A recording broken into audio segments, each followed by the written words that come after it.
আমরা সম্পদ কাকে মনে করি বাবা? এই পার্থিব জগতে যা কিছু আছে এগুলোকে আমরা সম্পদ মনে করি, তাই না? ঘর বাড়ি বিষয় সম্পদ, বাড়ি থাকবে, গাড়ি থাকবে, ব্যাংকে টাকা পয়সা থাকবে, এটাই আমাদের জীবনের সম্পদ। কিন্তু কি জানেন, এই সম্পদের পিছনে ছুটতে ছুটতে আমাদের মূল্যবান যে কাজ, যেটা আমাদের আসল সম্পদ, সে কথা ভুলে গেছি। আমাদের আসল সম্পদ কোনটি? ইহজগতে সব কিছু না, ইহজগতে যা কিছু আছে সবই অসার, অনিত্য, অস্থায়ী, স্থায়ী নয়। কিছুদিনের জন্য এই সংসার জীবনে একটা পথের মধ্যে একটা বন্ধুর সঙ্গে, অচেনা বন্ধুর সঙ্গে যেমন পরিচয় হয়, এই সংসার জীবনটাও তাই, একটা বিচিত্র নাট্যমঞ্চ।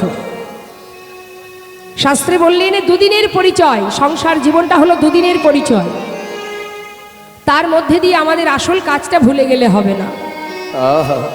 কার হাতে কতটুকু সময় আছে আমরা কেউ জানি না। আমাদের করণীয়টা কি, কর্তব্যটা কি? রাম ভক্ত তুলসীদাস কলম দিলেন, তুম কাহা সে আয়ে হো আর যাওগি কাহা, ইতনা দিল বিচার লো বাস হো গয়া ভজন। একবারও ভেবে দেখেছো তোমার আসল পরিচয় কি? তুমি এসেছো কোথা থেকে? যখন এসেছিলে কোথা থেকে এসেছিলে? আবার চলে যখন যাবে কোথায় যাবে ভেবেছো একবারও? চিন্তা করেছো কখনো? ভাবনি। কি করে ভাববো? মায়া তো আমাদেরকে গ্রাস করে রেখেছে। মায়ার মধ্যে এমন ভাবে ডুবে আছি, আমাদের পরিচয়, আমাদের ঠিকানা, আমাদের পরিচয়টা কি আমরা জানি না। কোথা থেকে এসেছি জানি না, যাব কোথায় তাও জানি না। আমি মানে কি? আমি কথাটার অর্থ কি? আমার নাম শম্পা, তাই তো? তাহলে কি আমার পরিচয় আমি শম্পা? না, আমি অর্থাৎ আত্মা, যার মৃত্যু হয় না। জীবনে দুঃখ কষ্ট যা আসে সেটা এই দেহের উপরে আসে বাবা। এই বাহির জগতের দেহ, এই যে পঞ্চভূতে গঠিত দেহ, এই দেহের উপরে কষ্ট আসে, দুঃখ আসে, যন্ত্রণা আসে, আত্মার প্রতি আসে না মা। আমাদের সংসার জীবনে কষ্ট এলে আমরা ভগবানকে ভুলে যাই, আপনজনকে ভুলে যাই। যে আমার নিজের জন, আমি তাকে ভুলে যাই। কেন যাই? সংসার জীবনে কষ্ট পাই বলে। কিন্তু কেন? এই সংসার জীবনে আমি অর্থাৎ আত্মা, এই দেহটা একটা ভাড়া বাড়ি। আজকে আপনি এই দেহ ধারণ করেছেন, আবার যখন আপনি চলে যাবেন, আপনার আত্মা চলে যাবে, আবার নতুন দেহ আপনি পাবেন। দেহ পরিবর্তন হবে। আজকে এই দেহের মধ্যে প্রবেশ করেছি, আবার এই দেহটা ফেলে যখন চলে যাব, তখন আবার নতুন করে পুনরায় দেহ পাব। সেটা হচ্ছে আমি। আর এটা অসার দেহ, মাটির দেহ। শাস্ত্রে বললেন এই যে দেহটা একটা ভাড়া বাড়ি, মালিক যখন ডাকবে তখন আমাকে ঘর ছেড়ে দিতে হবে। সংসার জীবনটা আমার, ছেলে আমার, মেয়ে আমার, বাড়ি গাড়ি আমার। মনে করুন আপনার বাচ্চার সামনে যদি 50,000 টাকা আর একটা দামি খেলনা রাখেন, বলুন তো বাচ্চা কোনটা গ্রহণ করবে? খেলনা নেবে বাচ্চা। আবার দেখুন ওই বাচ্চাটি যখন আরো বড় হবে, তখন কিন্তু বাবা তার আশ্রয়টা বদলে যাবে। সে যখন আরেকটু বড় হবে, তখন সে আশ্রয় করবে কি? লেখাপড়া, বিদ্যা। তাহলে দেখুন সংসার জীবনে কতবার, আমাদের জীবনে কতবার আশ্রয় বদলাচ্ছে, কতবার আমরা বদলে যাচ্ছি। দেখুন প্রতিটা মুহূর্ত বদলাচ্ছি, বয়সের সাথে সাথে বদলাচ্ছি, সময়ের সাথে সাথে বদলাচ্ছি। আবার যখন আরো বড় হবে, তখন সেই শিশুটার বিবাহ হবে, তার ছেলে মেয়ে হবে, তখন সে কাকে আশ্রয় করবে বাবা? টাকা। সংসার চালাতে হবে, টাকার দরকার। যেখানে টাকা পাবো, সে গ্রামে হোক, দেশে হোক, বিদেশে হোক, ছুটবে টাকার পিছনে। তাহলে আবার আশ্রয় বদলে গেল। মন দিয়ে শুনবেন কথাগুলো। আমরা তো আমার করে মারামারি কাটাকাটি করছি, কিন্তু আমি কে এটা একটু জানতে হবে। আবার যখন বৃদ্ধ বয়স আসবে, তখন যদি কেউ টাকার লোভ দেখিয়ে বলে যে আমি তোমাকে 50 লক্ষ টাকা দেবো কি 1 কোটি টাকা দেব, তুমি তোমার পরিবার ত্যাগ করো, করে এই টাকাটা নিয়ে তুমি যেখানে খুশি সেখানে যাও, যা ভালো লাগে তাই করো, তোমার মনের যা স্বপ্ন আছে পূরণ করে নাও। কি করবে সে? শেষ বয়সে এসে যার হাতে আর সময় নেই, সে কি টাকা চাইবে, না শেষ জীবনে সে তার পরিবার চাইবে? তাহলে বাবা, জীবনে আবার আশ্রয় বদলাচ্ছে আমাদের। এক জীবনে কতবার বদলাচ্ছি আমরা, চিন্তা করুন। এই সংসার জীবনটাই তাই মা, প্রতিটা মুহূর্ত বদলে যায় মানুষ, প্রতিটা মুহূর্তে। শাস্ত্রে মহাজন বললেন, এমন কাউকে ভালোবাসো যে কখনো তোমাকে ছেড়ে যাবে না, যে কখনো বদলে যাবে না, যে সর্বদাই তোমারই কাছে আছে, যে সুখে দুঃখে তোমার কাছে আছে, যে তোমাকে বড় ভালোবাসে, যে সর্বক্ষণ তোমাকে লক্ষ্য রাখে। তুমি ডাকলেও সে ভালোবাসে, না ডাকলেও ভালোবাসে। তোমার জন্ম থেকে মৃত্যু পর্যন্ত সে তোমারই কাছে আছে। শুধু দেখবার মতো নয়নটা আমাদের নষ্ট হয়ে গেছে, তাই আমরা দেখতে পাচ্ছি না। সর্বক্ষণ ভগবান বললেন, সন্তান ভুল করে, কিন্তু পিতামাতা তো ভুল গ্রহণ করে না। তাই সন্তানই কোলের জীব, তারা ভুল করতে পারে, আমি তাদেরকে ত্যাগ করব কি করে? মৃত্যুকালে শেষের দিনে যখন আপনি চলে যাবেন, আপনার সঙ্গে একমাত্র হরি ছাড়া আর কেউ সঙ্গের সাথী হবে না। তাই মহাজন বললেন, যত সময় দেহে প্রাণ থাকে তত সময় আমরা তাকে চিনতে পারি না। সব দেহটা যখন নিয়ে যায় না মা, মৃত দেহটা, পিছন থেকে দল বেঁধে লোক যায় আর বলে, বলো হরি হরি বল, আর ওই সব দেহের মাথাটা দোলে, তাই না? মহাজন বললেন, হে জীব, তোমাদের সাধারণ দৃষ্টি দিয়ে তোমরা দেখছো মাথা দোলে, কিন্তু সে মাথা দুলে এটাই বলতে চাই, যখন বলবার ক্ষমতা ছিল বলিনি, আজ বলবার ইচ্ছা হলেও আর বলতে পারবো না। তাই একবার ভেবে দেখো, কে আমার আপন, কে পর, কে স্থায়ী, কে অস্থায়ী, কে আপন, কে নিত্য, কোনটি অনিত্য, সেটা জানতে হবে। শুধু মায়ামোহে ডুবে থাকলে হবে না। শ্রীমতী রাধারানী সংসার করেছিল, কিন্তু তার মন ছিল কৃষ্ণচরণে। তোমরাও যদি সংসার করো তাতে দুঃখ নেই, কিন্তু মনটা দিয়ে দাও গোবিন্দ চরণে। নিতাই গৌর হরি বল, হরি বল। তাই তো আজ দেখুন মহাজন বলছেন, যাদেরকে আপন আপন করছো, যেদিন চলে যাবে, আহা, সেদিন কি হবে? তোমার সোনার অঙ্গ হবে ভঙ্গরে, যেদিন পুড়ে হবে ছাই। কিছুই নেই জগতে, সূক্ষ্ম আত্মা চলে যাবে, আর এই যে দেহটার প্রতি এত গর্ব করছি আমরা, আহা, অহংকার। যার একটু দেখতে সুন্দর হয় সে মনে করে আমি বিরাট কিছু। আহা, মহাজন বললেন, সর্বস্ব পুড়ে এক মুঠো ছায়ের মধ্যে চলে আসবে, আর সেই ছাই কোথায় যাবে? নীল আকাশে যাবি উড়ে, কয়লারি ধোঁয়া। ও তোর সোনার অঙ্গ হবে ভঙ্গরে,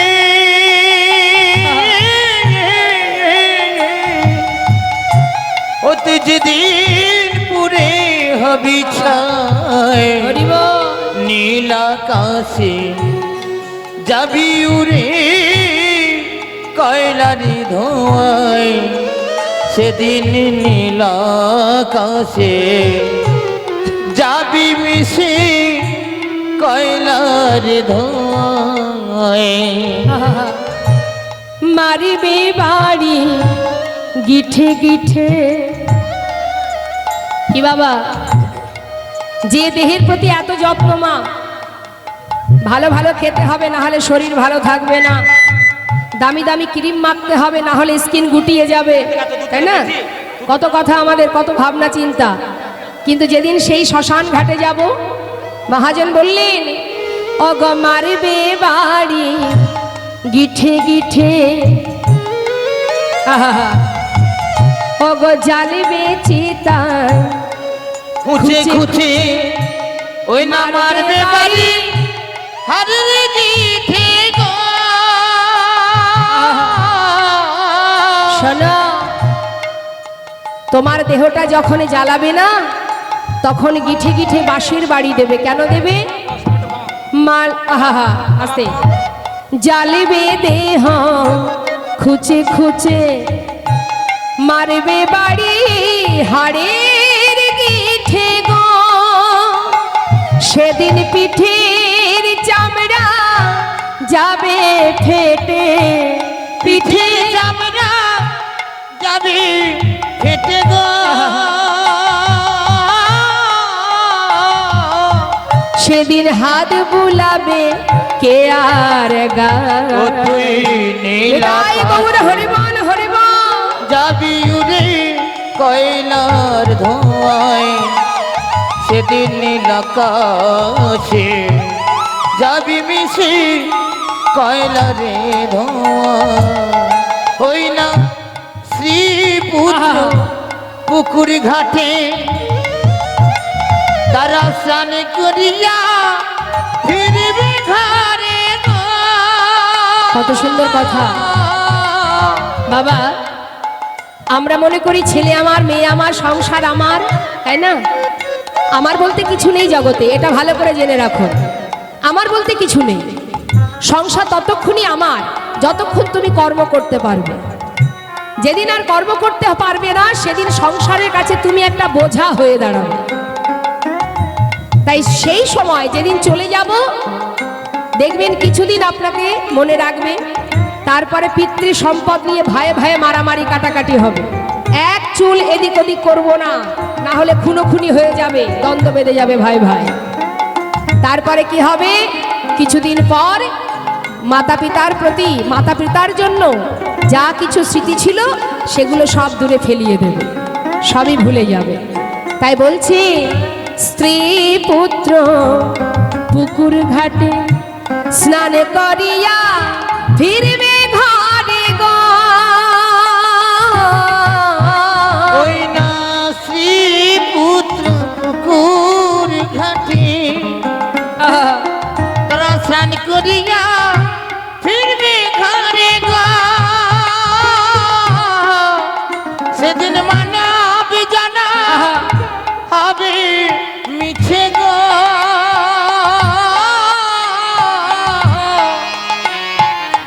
এই বিশ্ব দুনিয়ায় নীল আকাশে যাবে উড়ে কয়লারি ধোয়ায়।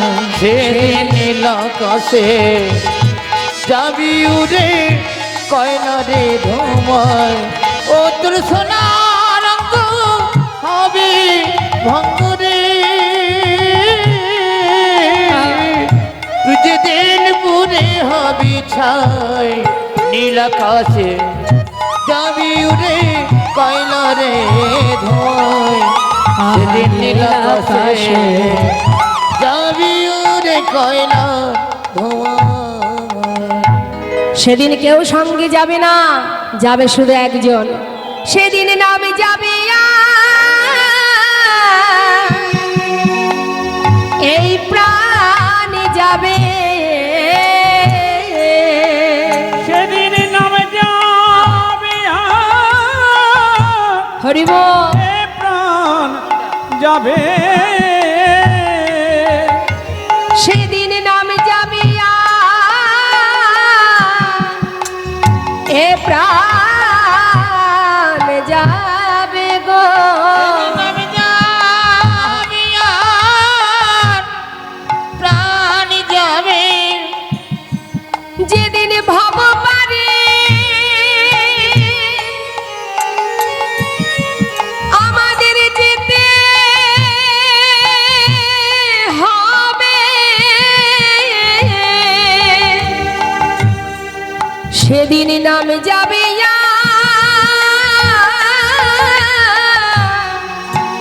প্রাণ যাবে। যেদিন ভাব পারে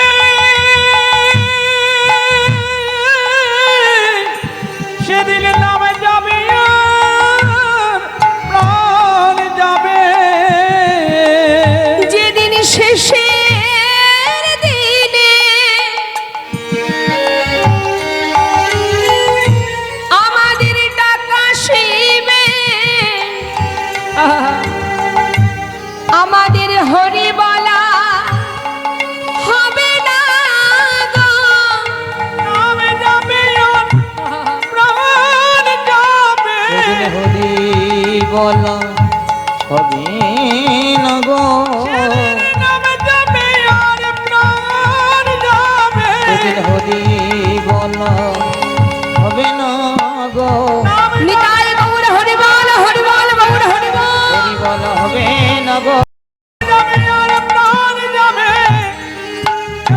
সঙ্গে সঙ্গে যাবে না গো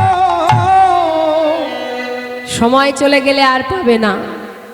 শাস্ত্রী বললেন তুলবি যদি ছানা মাখন সকাল সকাল তোল। মাখন কখন তুলতে হয় বাবা? এখন অবশ্য বাজারে কিনতে পাওয়া যায়, কিন্তু আগেকার সময় মাখন বাড়িতেই তুলতো। বয়স্ক মায়েদের দেখতাম। অবশ্য আপনাদের এদিকে সেই প্রচলন আছে কিনা জানি না, তবে মাখন তোলার সময় হচ্ছে সকাল সকাল। বেলা হয়ে গেলে কি হয়? ঘোল হয়ে যায়। তাই শাস্ত্রী বললেন যদি মাখন তুলতে চাও সকাল সকাল তোলো। তুলবি যদি ছানা মাখন সকাল সকাল তোল। শিশুকালে কৃষ্ণ ভজন, বৃদ্ধতে ভজনেতে বাধায় গণ্ডগোল। তাহলে সকাল সকাল মাখন তুলতে বলেছে, তাই না? মাখন অর্থাৎ বললেন যদি কৃষ্ণ ভজন করতে হয় সকাল সকাল করো। কিন্তু আমরা কখন করি? दुख पाए से हरि भजे सुख न भजे कई सुख में जे हरि भजे दुख कहा से है रे मनवा दुख कहा से। এটা আমার কথা নয়, লালন ফকির বললেন। আহা হা, তুলসী দাস বললেন দুঃখ এলে ভগবানকে ডাকে, সুখের সময় নয়। সুখ যখন আসে তখন আমরা ভগবানকে চিনতে পারি না। কতটা ভালোবাসি দেখুন আমরা। যখন জীবনে দুঃখ আসে তখন বলি হে প্রভু তুমি ছাড়া আমার আর কেউ নয়।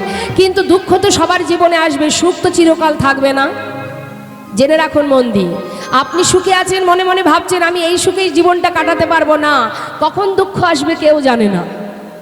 কারণ সুখ দুঃখ দুই ভাই, একজন আসলে আর একজন পিছনে দাঁড়িয়ে থাকবে দরজার বাইরে। সেই যখনই তোমাকে কড়া নাড়া দেবে দরজা খুলে দিতেই হবে। যেমন দিনের পরে রাত আছে, রাতের পরে দিন আছে, আছে তো বাবা? রাত্রিকে আপনি বলতে পারবেন যে তুমি যেও না, সময় হলে ঠিক চলে যাবে। আকাশে চাঁদের উদয় হয়েছে, আপনি যদি বলেন যে চাঁদে তুমি যেও না, সে কিন্তু শুনবে না, সে চলে যাবে। কারণ তারপরে সূর্য উদয় হবে। ঠিক তেমন আজ দুঃখে আছি, কাল সুখে থাকবো, কিন্তু দুঃখের সময় ভগবানকে ডাকছি, সুখের সময় তাকে ভুলে গেলে হবে না। দুঃখ সুখ দুজনকেই মেনে নিতে হবে এক জীবনে। আর সেই দুঃখ সুখের মধ্যে দিয়েই আমাদের গোবিন্দ ভজন করতে হবে। যদি বলেন কেমনভাবে ভজন করব, যার যার নিজ নিজ গুরুচরণ আশ্রয় করতে হবে। কলিযুগে অতি সহজ উপায়, আর বদনে হরিনাম কৃষ্ণ নাম করতে হবে, নাম শ্রবণ করতে হবে, হরিনাম শ্রবণ করতে হবে। আজ এই মায়ের সম্মুখে দাঁড়িয়ে আপনারা সবাই আছেন, মায়ের চরণ স্মরণ করে আসুন আমরা সবাই মিলে একবার হরিনাম গাইব। কি গাইবেন তো সবাই একসঙ্গে? মহামন্ত্র জপ করতে হবে। দেখে হাত তুলুন। কথা নয়, সবাই যে যেখানে দাঁড়িয়ে আছেন, বসার জায়গা খুবই কম। কমিটিরা অনেক চেষ্টা করেছে, তথাপিও বসাতে আপনাদের আসন দিতে পারছেন না। যাই হোক, কিছু মনে করবেন না, সবার কাছে কমিটির হয়ে আমি হাত জোড় করছি। যতটুকু সময় আপনারা আছেন লীলা আস্বাদন করছেন, দাঁড়িয়ে থাকা সম্ভব নয় 3 ঘন্টা 3.5 ঘন্টা, তো যতটুকু আছেন আসুন না আমরা সবাই মিলে ভগবানের নাম শুনতে শুনতে নামের মধ্যে সবাই ডুবে যাই। একবার হাত তুলে প্রত্যেকে একসঙ্গে নিতাই গৌর হরিবল হরিবল সবাই মিলে গাইবেন। যে যেখানে আছেন, যিনি ওপরে আছেন তিনি তো সব দেখতে পাচ্ছেন, তাই সবাই মিলে একবার হরিনাম করুন। হরে কৃষ্ণ সবাই গাইবেন, কিন্তু শুনে নিন সুরটা কেমন, তারপরে আপনারা গাইবেন। কৃষ্ণ কৃষ্ণ হরে হরে হরে রাম রাম রাম হরে হরে হরে কৃষ্ণ কৃষ্ণ।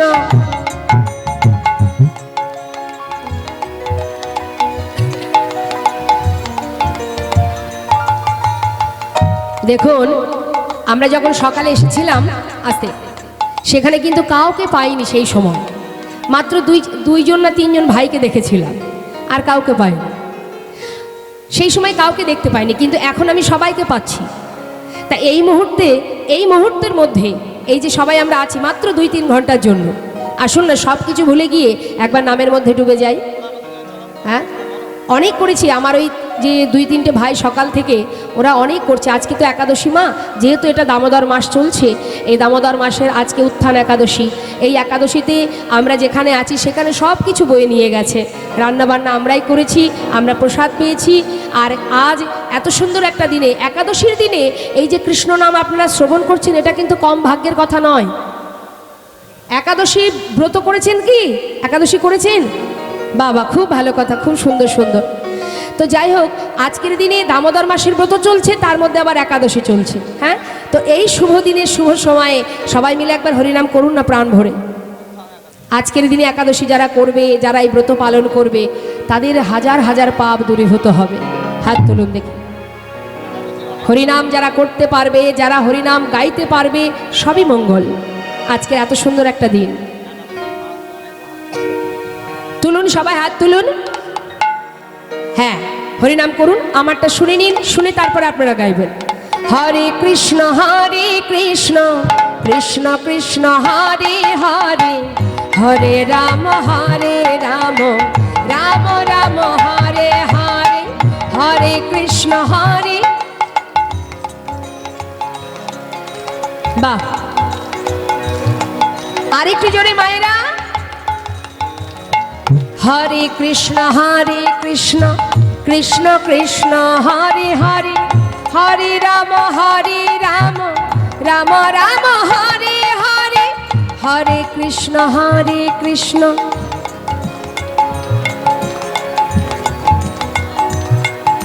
বাহ, এদিকে কি হলো বাবা? জোরে জোরে।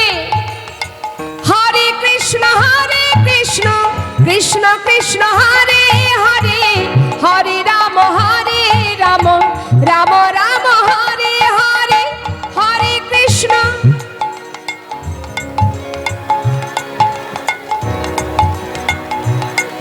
বাবা, খুব সুন্দর। হরে কৃষ্ণ কৃষ্ণ কৃষ্ণ হরে হরে, হরে রাম রাম রাম হরে হরে, হরে কৃষ্ণ।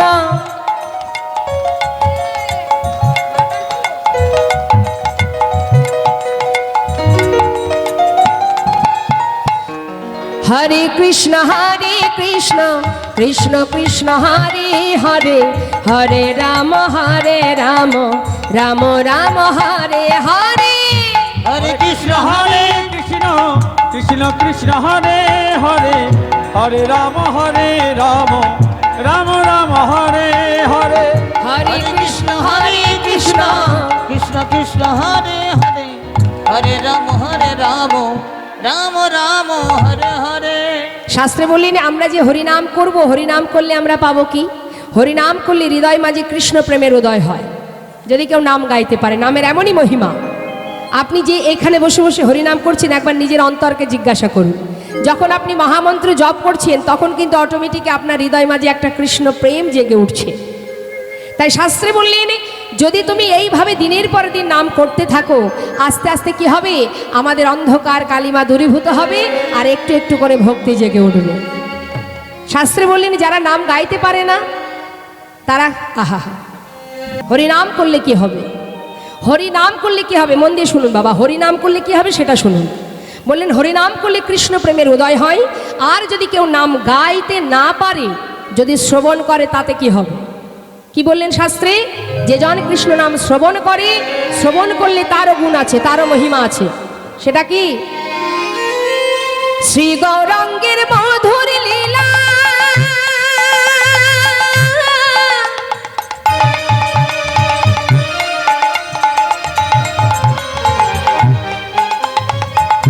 যার করিনে প্রবেশিলা, আমার শিবরাঙ্গের মধুর লীলা,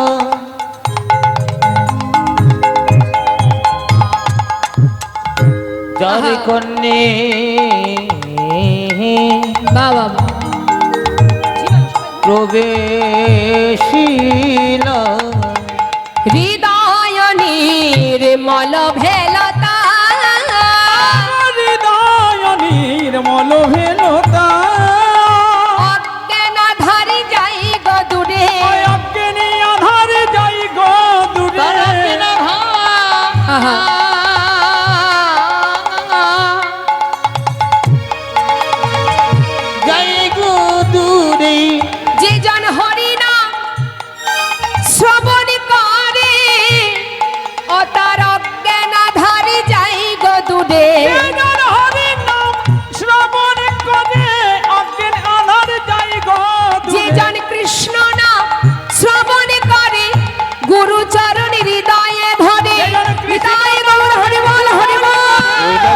চরণ হৃদয় ধরে কৃষ্ণ নামে শ্রবণ গুরু করে চরণ হৃদয় ধরে কৃষ্ণ নামে শ্রবণ করে অজ্ঞাধার যাই গো দূরে হৃদয়নে মল ভেলু তাই হৃদয়নে মল ভেলু তাই।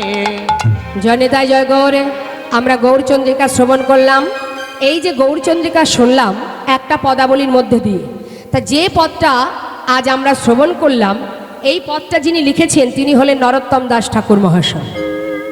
এই নরোত্তম দাস ঠাকুরকে যিনি সর্বপ্রথম এই কীর্তন করেছিলেন, এই যে আপনারা কীর্তন শুনছেন এই কীর্তন সর্বপ্রথম উনিই করেছিলেন ওই নরোত্তম দাস ঠাকুর। কোথায়? বাংলাদেশে। বাংলাদেশে পদ্মা নদীর ধারে দোল পূর্ণিমা রাত্রে খেতুরি ধামে তিনি সর্বপ্রথম এই কীর্তন করেন। তা আসুন আমরা মহাজনের পদ যখন আস্বাদন করছি আমাদের নিয়ম আছে যে মহাজনের পদাবলী আমরা গাইব সেই মহাজনের নামটা আমাদের উচ্চারণ করতে হবে এবং প্রণাম জানাতে হবে। সবাই মিলে আমরা বলবো, শ্রী গৌরাঙ্গের ভক্তগণে নিত্য সিদ্ধ করি মনে, শ্রী গৌরাঙ্গের ভক্তগণে নিত্য সিদ্ধ করি মনে, শ্রী গৌরাঙ্গের ভক্তগণে নিত্য সিদ্ধ করি মনে, শ্রী গৌরাঙ্গের ভক্তগণে নিত্য সিদ্ধ করি মনে, সে যাই ব্রজেন্দ্র সুত পাশিরে, যে যাই ব্রজেন্দ্র সুত পাশিরে, সে যাই ব্রজেন্দ্র সুত পাশিরে, সে যাই ব্রজেন্দ্র সুত পাশিরে, সে যাই ব্রজেন্দ্র সুত পা। আহা গৌরমণ্ডল ভূমে যে বাজানে চিন্তামণি, গৌরমণ্ডল ভূমি দেবজনে চিন্তামণি, গৌরমণ্ডল ভূমি যে বাজানে চিন্তামণি। গৌরমণ্ডল ভূমের রজনী চিন্তামণি। মহাজন বললেন তার হয় ব্রজধামে বাসিরে, তার হয় ব্রজধামে বাসিরে, তার হয় ব্রজধামে বাসিরে, আহা। তার হয় ব্রজধামে বাসিরে, তার হয় ব্রজধামে বা। শুনে নাও, গৃহেতে বনেতে থাকো হাগৌরঙ্গ বলে ডাকো, গৃহেতে বনেতে থাকো হাগরাঙ্গ বলে তোমরা ডাকো। গৃহেতে বনেতে থাকো, গৃহেতে বনেতে থাকো হাগরাঙ্গ বলে ডাকো। নরতম মাগে তার সঙ্গ, নরোত্তম মাগে তারি সঙ্গ, নরোত্তম গীতার সঙ্গ, আহা।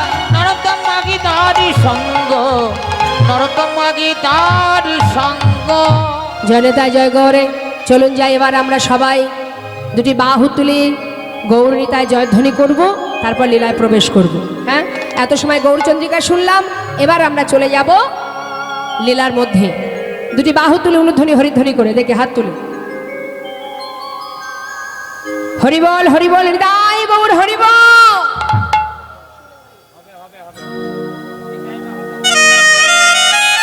আহা, সুরধ্বনির কিনারায় সোনার নুপুর দিয়া পায়, নাচে নাগরি গো সুন্দর গৌরঙ্গরা।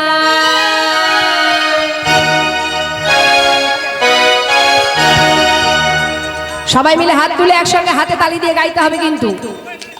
হ্যাঁ, সুরধ্বনির কিনারায় সোনার নুপুর দিয়া পায়, নাচে নাগরি গো সুন্দর গৌরঙ্গরা। সুরধ্বনি কিনারা সোনানপুর দিয়া পায়, নাচে নাগরি গো সুন্দর গৌরাঙ্গরা। সুন্দর আহা সুন্দর, আহা সুন্দর গৌরঙ্গরা, নাগরি গো সুন্দর গৌরঙ্গরা। ওই না সুরধ্বনির কিনারা সোনানপুর দিয়া পায়, নাচে নাগরি গো সুন্দর গৌরাঙ্গরা।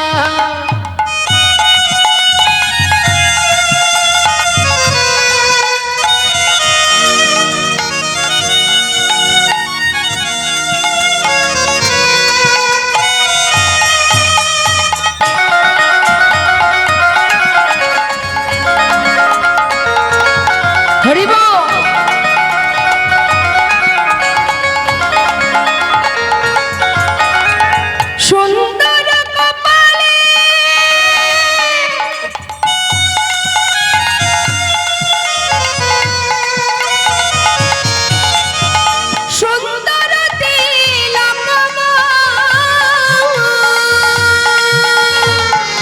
সুন্দর কপালে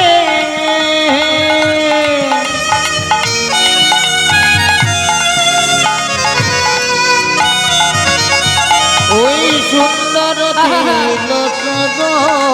হরিবল হরিবল। সুন্দর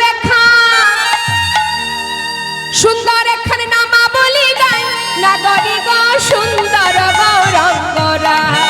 ওই না শিরোধনির কিনারায় সোনানো পুতিয়া পায় নাচে না গরি গো সুন্দর গৌরাঙ্গরায়। সুরধনির কিনারায় সোনানো পুতিয়া পায় নাচে না গরি গো সুন্দর গৌরাঙ্গরা।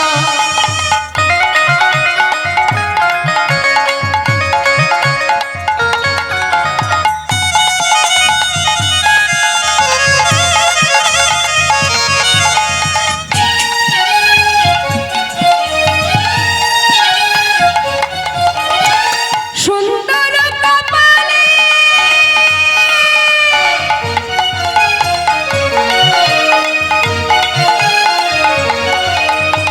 সুন্দর তিলক গো।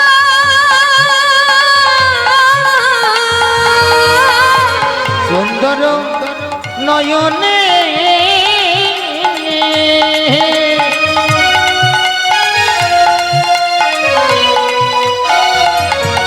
ওই না চাই গোরা যার পানে গো। কথাটা কি বললেন? যদি গৌর হরি তার নয়নে কারোর দিকে একবার তাকায়, সেই করুণাময় গৌর সুন্দরের নয়নে যদি কারোর নয়ন মিলে যায়, যদি আপনার চোখে তার চোখ পড়ে মা, আপনি আর ঘরে ফিরতে পারবেন না। পারবেন কি? গৌর চরণে নয়ন গেলে আর ঘরে যাবে? গোবিন্দের বাঁশির ধ্বনি শুনলে আর কেউ ঘরে ফিরতে পারে না। আর যদি সেই ভগবানের নয়নে যদি কারোর দিকে পড়ে, তার অবস্থা কি হবে? ও তার দেহ ছাইরা, দেহটা দেহর জায়গায় থেকে যাবে, এই মনটা তার সঙ্গে চলে যাবে। ও গো দেহ ছাইরা, দেহ ছাইরা মনটা লইয়া যায় নাগরি গো সুন্দর গৌরঙ্গরা। ওই সুরধনির কিনারায় সোনানো পুতিয়া পায় নাচে না গরি গো সুন্দর গৌরাঙ্গরা। ওই না শিরোধনির কিনারায় সোনানো পুতিয়া পায় নাচে না গরি গো সুন্দর গৌরাঙ্গরায়। আহা সুন্দর গৌরঙ্গরা, সুন্দর গৌরাঙ্গরায়। সুন্দর গৌরাঙ্গরা। নিতাই গৌর হরিবল হরিবল হরিবল। এলাম কোথায়? শ্রীধাম নবদ্বীপ ধাম। আচ্ছা হাত তুলে দেখান তো, বৃন্দাবনে কে কে গেছেন?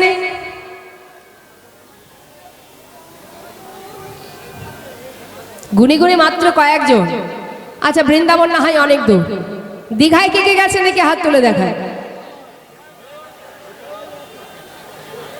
দীঘাটা কি তীর্থস্থান? আমা গিয়েছেন দীঘায়? ভালো লেগেছে? দেখার মতো জিনিস আছে ওখানে, তাই না? বেশ ভালো কথা, গিয়েছেন, যাবেন না কেন? দেখার জায়গায় সবাই যায়, আপনারাও যাবেন, যেতেই পারেন, কোনো অসুবিধা নেই। আমি আগেই বলেছি, হাজার কাজের মধ্যে দিয়ে আসল কাজ ভুলে গেলে হবে না। আপন কাজ, আমার নিজের কাজ, নিজের কর্ম যেটা, সেটা ভুলে গেলে হবে। তা আজ দেখুন কি হয়েছে, করুণাময় গৌর সুন্দর তিনি আমাদের মতো কলিহত জীব, তাদের উদ্ধার করবার জন্য হরিনাম নিয়ে এসেছিলেন জীবের দ্বারে দ্বারে দেবার জন্য, তাই তো?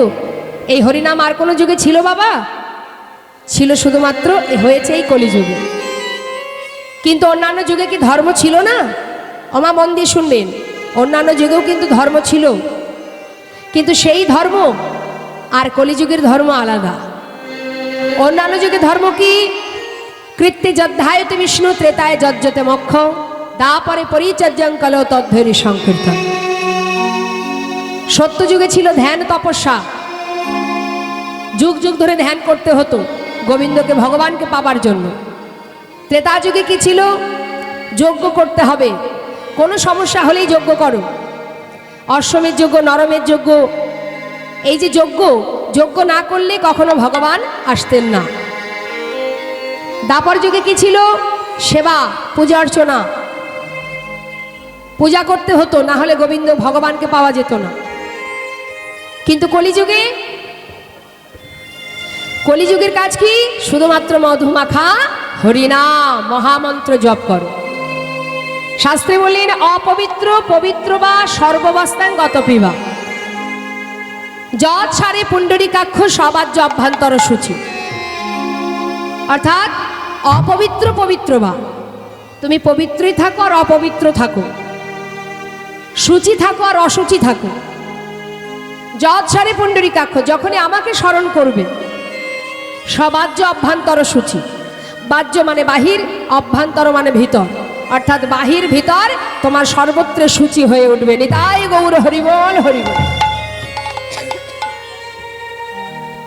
তাহলে কলিযুগে ভগবানকে পাবার জন্য সাধন ভজনও করতে হচ্ছে না, যাগযজ্ঞ করতে হচ্ছে না, পূজা অর্চনা করতে হচ্ছে না, তাই না মা? হচ্ছে কি?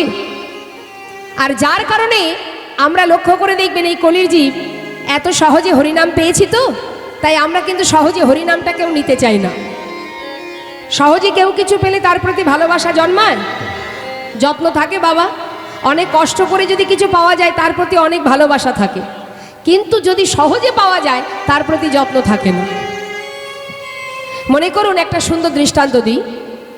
একটা ছেলে খুব অসুস্থ, এখন তার বাবা বড় চিন্তায় পড়ে গেছে যে আমার বাচ্চাটা খুবই অসুস্থ, কি করা যায় বল দেখি। তখন ভাইকে বলছে, যা একটা ভালো শিশু ডাক্তার বিশেষজ্ঞ, শিশু বিশেষজ্ঞ ডেকে নিয়ে আয়, ভালো ডাক্তার নিয়ে আয়, বাচ্চাদের ডাক্তার। এখন সে একটা ভালো ডাক্তার যেই না এনেছে, ডাক্তারবাবু সেই বাচ্চাকে সুস্থ করেছে। সুস্থ করবার পর যখনই তার পিতা বলছে, ডাক্তারবাবু আপনার ভিজিট কত, তখন সেই ডাক্তারবাবু বলেন 100 টাকা। আর যেই বলেছে 100 টাকা, তখন ছেলের বাবার মুখটা শুকিয়ে গেছে। কেন? 100 টাকার ডাক্তার, এই ডাক্তার আমার ছেলেকে ভালো করবে? মনে মনে চিন্তা করছে, এই 100 টাকার ডাক্তার আর কত ভালো করবে, যা করে গেছে গেছে, আমার ছেলে ভালো হবে না। 100 টাকার ডাক্তার, যদি 500 টাকা ভিজিট হতো তাহলে আমরা জানতাম যে না, এই ডাক্তারটা ভালো ডাক্তার। কিন্তু 100 টাকার ডাক্তার কি সুস্থ করবে? হরিবোল। তার মানে কি মা, সহজে পেয়েছে তো, অল্প টাকায় পেয়ে গেছে, তাই আমাদের তার প্রতি ভরসাও নেই, বিশ্বাস নেই, ভালোবাসা নেই। কিন্তু 100 টাকার ডাক্তারও সুস্থ করতে জানে। এই ধারণাটা আমাদের ভুল, যে বেশি ভিজিট নেবে সেই ভালো ট্রিটমেন্ট করবে। তা আমাদের অবস্থা ঠিক তাই, অতি সহজে পেয়েছি তো, এই জন্যই তার প্রতি আমাদের ভালোবাসা নেই। আছে কি? দেখবেন ঘরের বাচ্চাদের বলবেন একটু হরিনাম করতে পারবে না, কিন্তু একটা হিন্দি গান গাইতে বলবেন সঙ্গে সঙ্গে গিয়ে দেবে। আর এটাই সমস্যা। আর এর জন্য আমাদের কলিজীবের ধর্ম কি, কর্তব্যটা কি? এই যে দেখুন আজকে এখানে মায়ের পূজা হচ্ছে, তাই না? আশেপাশে নাকি অনেকটা জায়গায় প্যান্ডেল হয়েছে, কয়েকটা প্যান্ডেল হয়েছে শুনলাম, সব জায়গায় বিভিন্ন অনুষ্ঠান চলছে। তাহলে এখানে হচ্ছে কি? কীর্তন। ভাবুন, যার যেমন মনের ভাব তার তেমনই লাভ। বাবা, আজ এখানে কীর্তন হচ্ছে, আর কীর্তন শোনে কারা? যারা কৃষ্ণ নামকে ভালোবাসে। তারা কিন্তু ওই ডিজে দেখতে যাবে না, ওই ফাংশন দেখতে যাবে না, সেদিন ঘর থেকেই বেরোবে না। যারা কৃষ্ণ নামকে ভালোবাসে, কীর্তন ভালোবাসে, তারা কিন্তু কীর্তন শুনতে ছুটে চলে আসবে, ওখানে কেউ যাবে না। শাস্ত্রী মহাজন বললেন যে বালি আর চিনি যদি মেশানো থাকে, যদি আপনি পিপিলিকা ছেড়ে দেন, সে কি করবে? তার ভিতর থেকে মিষ্টি চিনিটা বের করে নিয়ে আসবে, সে কিন্তু বালিটা গ্রহণ করবে না, তাই না? তাই যারা প্রকৃত শুদ্ধ ভক্ত হয়, তারা কিন্তু কৃষ্ণ নাম ছাড়া আন কথা আন কাজে তার কিন্তু মন যাবে না। তাই আজ মহাজন বললেন, হে জীব, এই যে কৃষ্ণ ভজনের মানব দেহ পেয়েছো, 84 লক্ষ জনী ভ্রমণ করেছো, এই কলিযুগে মনুষ্যকুলে জন্ম পেয়ে যদি প্রাণ ভরে একবার হরিনাম করো, মহামন্ত্র জপ করো। হরিনামকে বললেন মহামন্ত্র। আর আপনি লক্ষ্য করে দেখবেন, দুর্গা পূজা, কালী পূজা, গণেশ পূজা, যত যত পূজা আছে বাবা, সেই সব পূজায় যে মন্ত্র জপ করা হয় তাদেরকে বলা হয় শুধুমাত্র মন্ত্র, তাদেরকে কিন্তু মহামন্ত্র বলে না, শুধু মন্ত্র। আর হরিনাম হচ্ছে মহামন্ত্র। শাস্ত্রে বললেন, দান করো, ব্রত করো, তপস্যা করো, তীর্থে যাও, দান ব্রত তপ তীর্থ ক্ষেত্রাদি নাঞ্ছা যায় স্থিতা শক্তয় দেব মহাতাং সর্ব পাপ হর শোভা। রাজস্বই অশ্বমেধানাং, এগুলো হলো যজ্ঞ। রাজস্বই যজ্ঞ, অশ্বমেধানাং যজ্ঞ। জ্ঞান আধ্যাত্ম বস্তু না আকৃষ্ট হরিনামে স্থপিত। সমস্ত রকমের সাধনা, সমস্ত রকমের ফল এই হরিনামের মধ্যে আছে। শেষু নামেষু, অর্থাৎ যত প্রকারের ব্রত আছে জগতে, দান করে কেউ, যজ্ঞ করে কেউ, তাই না বাবা? দেখবেন কেউ বাবা আবার তীর্থধামে যায়, তাই না? কেউ কালী মায়ের পূজা করে, কেউ দুর্গা পূজা করে, কেউ গণেশকে ভালোবাসে। যত প্রকারের ব্রত আছে জগতে, সমস্ত প্রকারের ব্রতের মধ্যে যে ফল পাবে সব আলাদা আলাদা ফল, কিন্তু এক হরিনাম করলে সমস্ত রকমের ফল এই হরিনামে পাবেন। তাই গৌর হরিবল হরিবল। তাহলে নামাচার্য শিলা ঠাকুর হরিদাস তিনি 3 লক্ষ নাম জপ করতেন। কেন 3 লক্ষ নাম করতেন? কেন 1 লক্ষ নাম করতেন আমাদের মতো সাধারণ জীবের জন্য, আর 1 লক্ষ নাম জপ করতেন নিজের জন্য, আর 1 লক্ষ নাম করতেন বনের পাখি পশু পাখিদের জন্য। তা তিনি কিন্তু যজ্ঞও করতেন না, ভগবানকে সেবা পূজাও দিতেন না, কিছুই না, শুধুই হরিনাম। হরিনামেই কিন্তু তিনি মহাপ্রভুর প্রিয় ভক্ত, নামের আচার্য নামাচার্য হরিদাস ঠাকুর। তাহলে দেখুন নামের কত মহিমা।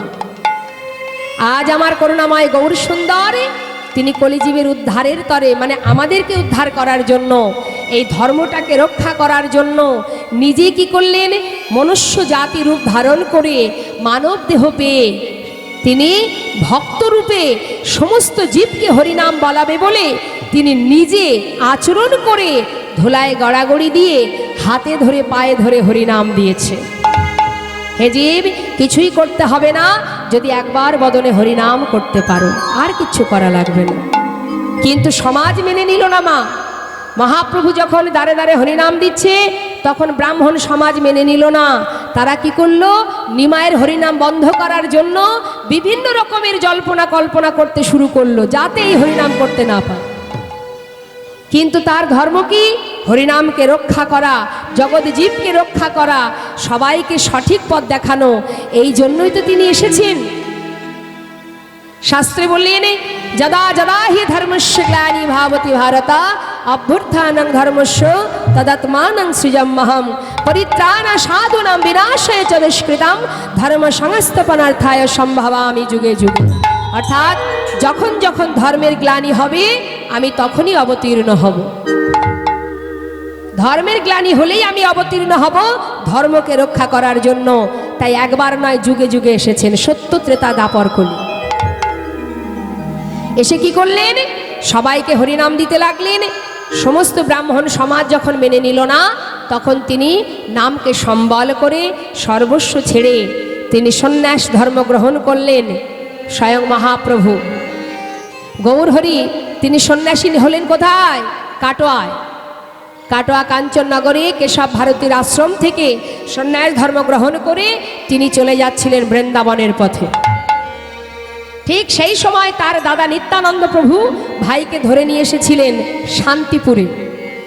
শান্তিপুরে এনে পুনরায় মায়ের সঙ্গে যখন মিলন হলো, মা দেখলো ছেলে সন্ন্যাসী হয়ে গেছে। তাই ছেলেকে আর ঘরে বেঁধে রাখতে পারলেন না, বললেন মা বিদায় দাও, বৃন্দাবনে যাই। মা বললেন বৃন্দাবনের অনুমতি দেব না, তুমি নীলাচলে বাস করো। তাই পাঠিয়ে দিলেন নীলাচলে। কিন্তু নীলাচলে তিনি একা যাননি মা, তাকে যারা ভালোবাসতো, গৌরকে যারা বড় ভালোবাসতো, সেরকম অগণিত ভক্ত নবদ্বীপ ছেড়ে, তাদের পরিবার ছেড়ে গৌরচরণ তারাও সবাই চলে গিয়েছিলেন নীলাচল। এখন বাবা হলো কি, নীলাচলের মাঠে ভক্তগণকে নিয়ে জগন্নাথ মন্দিরের সামনে দাঁড়িয়ে জগন্নাথ দেখছে। কে দেখছে জগন্নাথ? বলুন বাবা, জগন্নাথটা দেখছে কে? নিজে জগন্নাথ হয়ে নিজেই দেখছে। একজন হলেন সচল জগন্নাথ, আর একজন হলেন অচল জগন্নাথ। আহা, সমস্ত ভক্তগণকে নিয়ে গৌরহরি নীলাচলের মাঠে আনন্দ করছে। আমরাও গাইব, প্রভাত সময় হলো। ওমা কি হচ্ছে? বাড়ি যাচ্ছেন? কৃষ্ণ কৃষ্ণ বলো প্রভাত সময় হলো, কৃষ্ণ কৃষ্ণ বলো। কৃষ্ণ ভজ কৃষ্ণ চিন্ত কৃষ্ণ নাম কর সার, নাম বিনা কলি জীবে গতি নাহিয়া। কৃষ্ণ ভজ কৃষ্ণ চিন্ত কৃষ্ণ নাম করুষা, নাম বিনা কলি দিবে গতি নাহিয়া। ওগো যে নাম সেই কৃষ্ণ ভজ নিষ্ঠা করি, নামের সহিতে আছে আপনি সে হরি। নাম ভজ নাম চিত্ত নাম কর সার, হরি বল হরি বল হরি বল হরি বল। হরি বল হরি বল হরি বল হরি বল হরি বল হরি বল হরি বল হরি হরি বল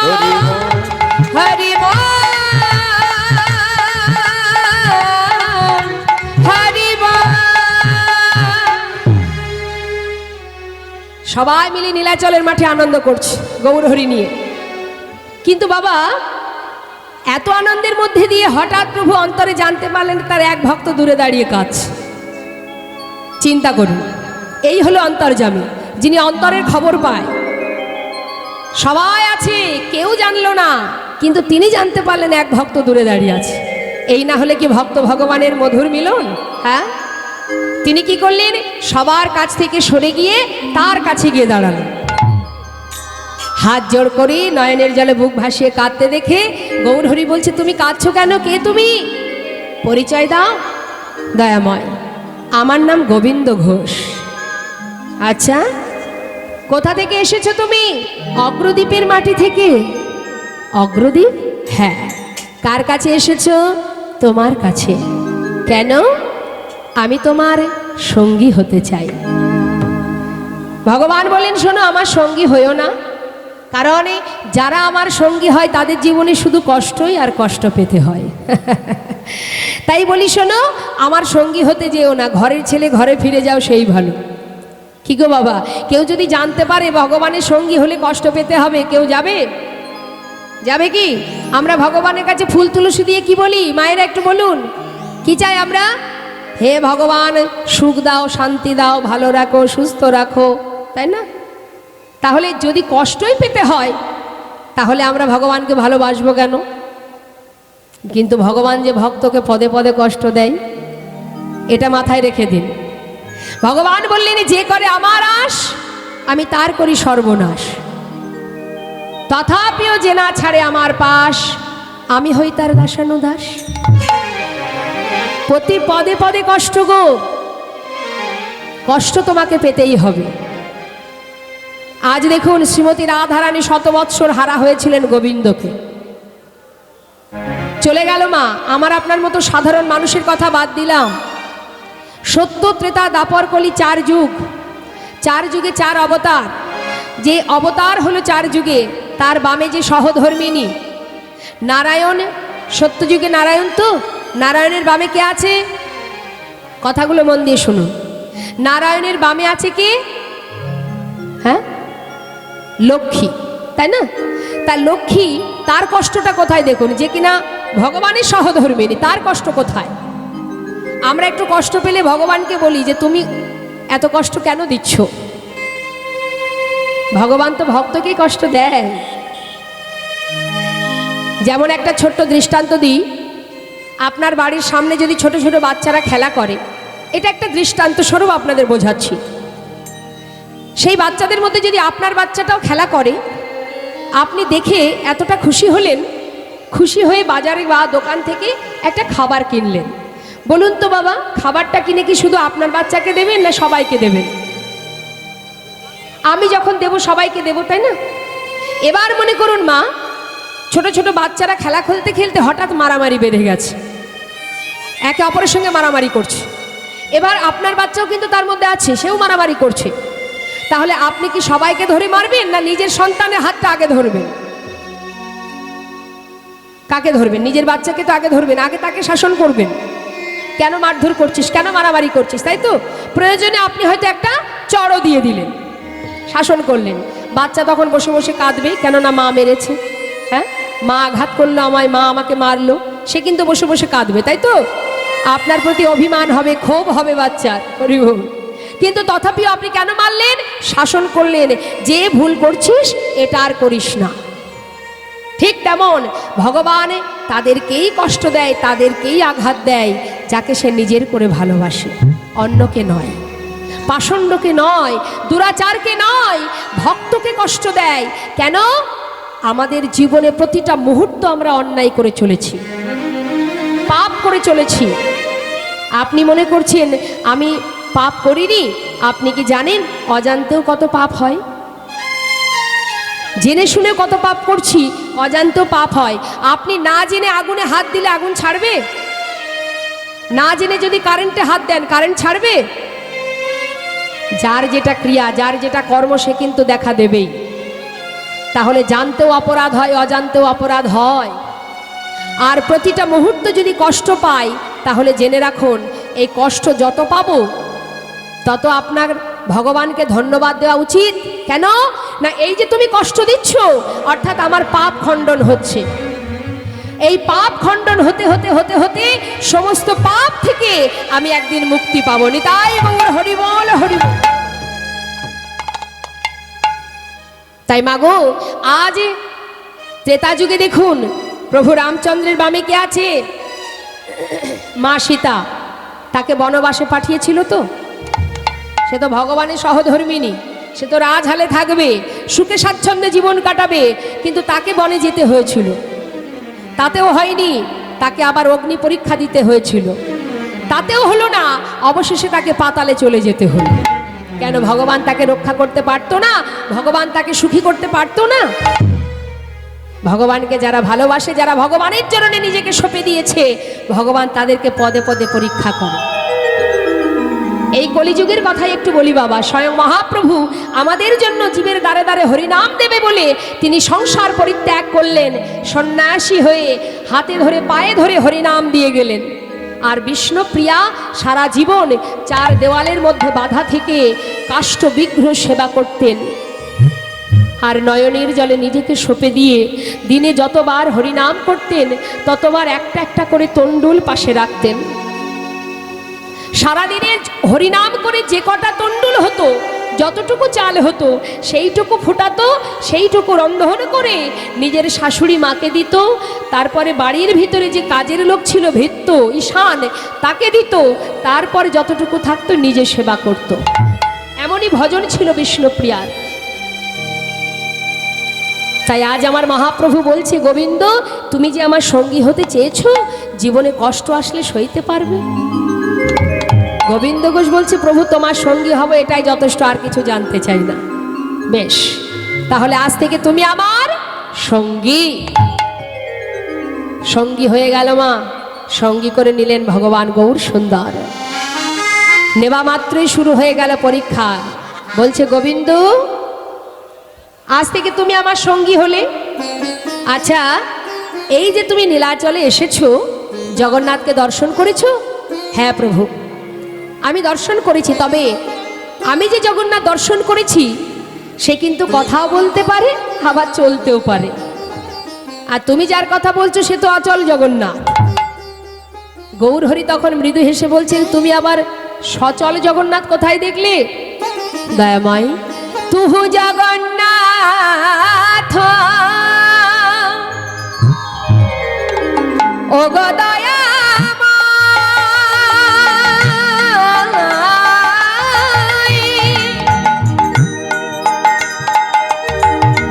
তুমি আমার জগন্নাথ,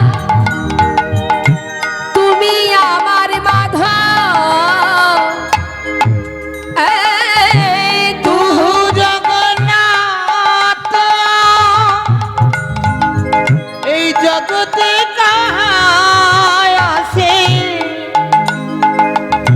जग बहे नाही मोय छाड़ हे माधव জগমহে নাহে ময়েছা হে মাধব ওই চরণে সব সপেছি ওই চরণে সব সপেছি অদয়া মা বলিতে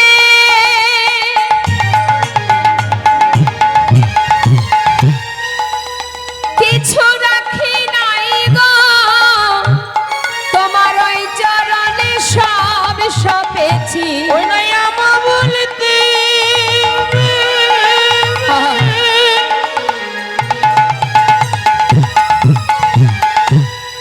কিছু রাখি নাই গো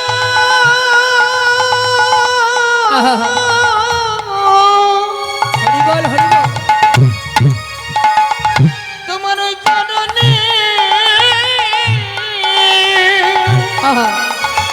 সবই সপেছি অগো গৌরী তোমার হলাম বলে ওই চরণে সবই সপেছি গৌর তোমার নিতাই গৌর হরিবল উলুধ্বনি। চরণে সবই সপেছি গৌর তোমার হলামি বলে ওই চরণে সব সপেছি গৌর তোমার হলামি বলে আমা বলতে কিছু রাখি নাই গো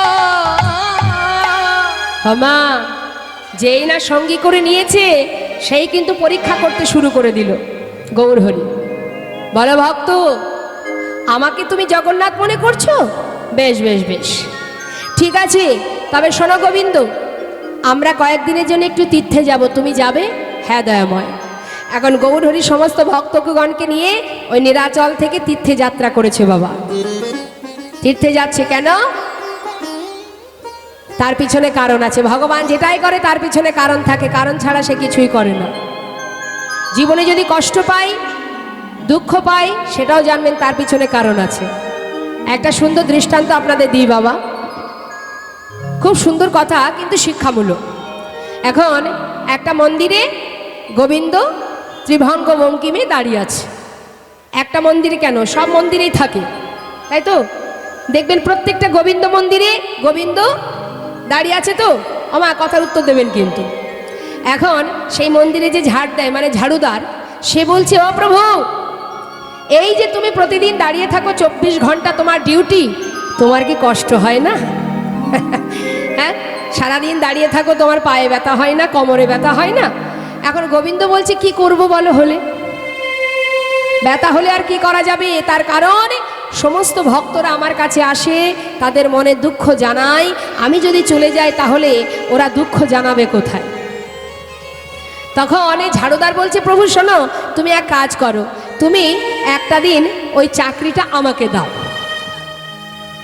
একটা দিন আমাকে এই চাকরিটা দাও আমি দাঁড়িয়ে থাকি তুমি না হয় একটা দিন একটু বিশ্রাম করে নাও তখন ভগবান বলছে যে দাঁড়িয়ে থাকলে তো হবে না সবার কথা শুনতে হবে জানতে হবে বুঝতে হবে আর সেই মতো আমাকে কাজ করতে হবে অপ্রভু সব মেনে নিলাম যে যা বলবে আমি সব শুনবো আর আমি তোমাকে সব কথা জানিয়ে দেব তুমি এত কষ্ট পাচ্ছ এক কাজ করো না একটা দিন চাকরিটা আমাকে দাও না বেশ পারবে তো বলছে হ্যাঁ হ্যাঁ পারবো এবার কি করেছে ভগবান ঝাড়ুদারকে সাজিয়েছে মা কৃষ্ণের মতো করে গোবিন্দের মতো করে সাজিয়ে তাকে ওই সিংহাসনে দাঁড় করিয়ে দিয়েছে তবে দাঁড় করিয়ে বলছে শোনো দাঁড়িয়ে আছো ঠিক আছে কিন্তু যে যা বলবে যার যা মনের কথা সে তো বলবে তুমি শুধু শুনবে কোনো উত্তর করবে না কিন্তু না না আমি দাঁড়িয়েই থাকবো কোনো উত্তর করব না ঠিক আছে যাও প্রভু তুমি বিশ্রাম নিয়ে নাও আমি পরে তোমার সাথে কথা বলবো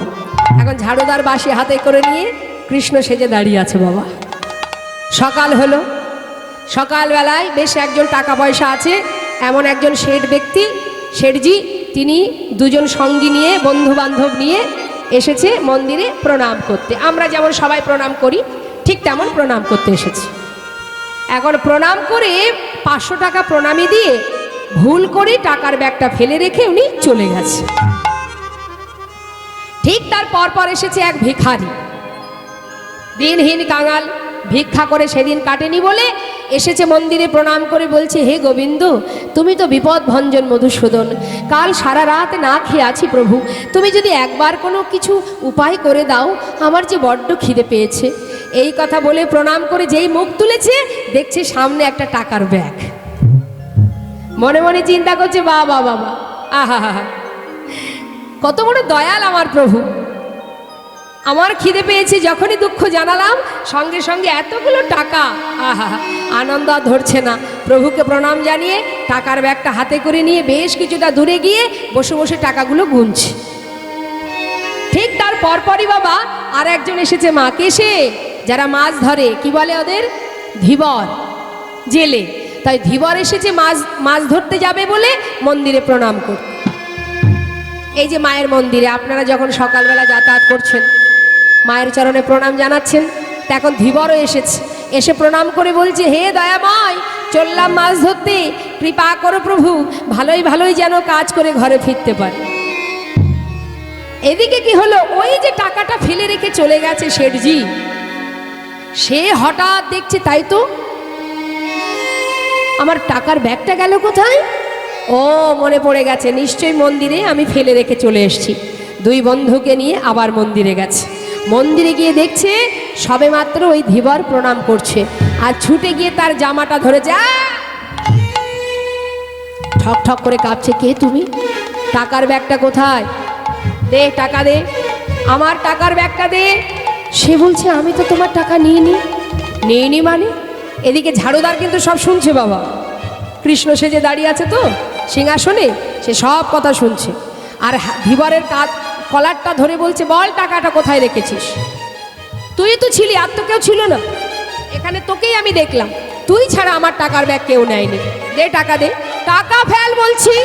যতবার বলছে, সে তো হাত জোড় করে বারবার অনুনয় বিনয় করে বলছে, আমি তোমার টাকা নিইনি। বারবার বলা সত্ত্বেও যখন টাকা দিচ্ছে না, তখন দুই বন্ধুকে বলছে, যা ওকে ধরে নিয়ে গিয়ে লকআপে দিয়া। যেই না বলেছে, ওদিকে ঝাড়ুদার বাবা কৃষ্ণ সেজে দাঁড়িয়ে আছে তো, সে কিন্তু আর সহ্য করতে পারছে না। মনে মনে চিন্তা করছে, এটা তো অন্যায় হচ্ছে, যে টাকা নিল না অকারণে তাকে জেলে ভরে দেবে।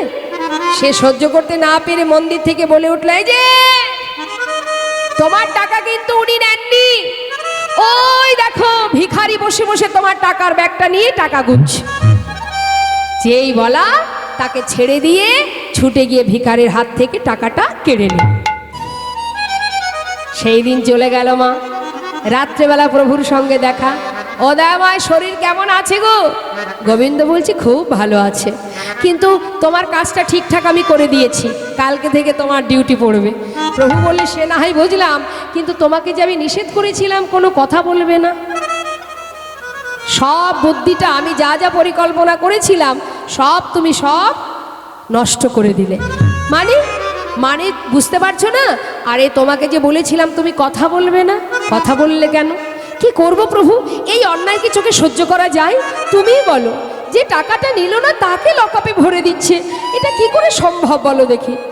প্রভু বললেন, তবে শোনো, তোমাকে একটা কথা বলি ভক্ত, এই জগতে সবাই তো ধনী হতে পারে না, তাই আমি তো তাদের পিতা, আমার কর্তব্য এটাই জীবকে রক্ষা করা, তাদের মৃত্যু থেকে, জন্ম থেকে মৃত্যু পর্যন্ত আমারই দায়িত্ব। যে ভিখারি ভিক্ষা করে দিন কাটে যার, আজ সে না খেয়ে আছে অনাহারে, সে যদি দুটো পয়সা পেয়ে নিজের জীবিকা নির্বাহ করতে পারে, যার অর্থ আছে তার থেকে কিছু যদি এক ভিখারি পায়, তাতে ক্ষতি কোথায়? আর ধীবর, তার ভাগ্যে লেখা ছিল যে সে তার মৃত্যু যোগ আছে, তাই আজ যদি সেই শেঠজি তাকে ধরে লকআপে ভরে দিত, তাহলে কিন্তু তার আর আজ মৃত্যু হতো না। কিন্তু তুমি কথাটা না বলতে সে প্রাণে বেঁচে যেত। তুমি বলেছ বলেই কিন্তু আজ তাকে ছেড়ে দিল, আর সে নদীতে গিয়ে প্রাণ ত্যাগ করল। তাই গৌর হরিবল হরিবল। আর ভিখারি যে, তাকে অনাহারে দিন কাটাতে হলো। তাই মা ভগবান যেটা করে তার পিছনে কিছু না কিছু কারণ থাকে, কারণ ছাড়া তিনি কিছু করেন না। আজ গোবিন্দকে পরীক্ষা করার জন্য বলছে, চলো গোবিন্দ আমরা তীর্থে যাই। কিভাবে যাবে? মুখে কৃষ্ণ নাম গাইতে গাইতে। কি গো মা, তীর্থে যান তো আপনারা? কি বলতে বলতে যান? বাড়ির গল্প করেন নাকি?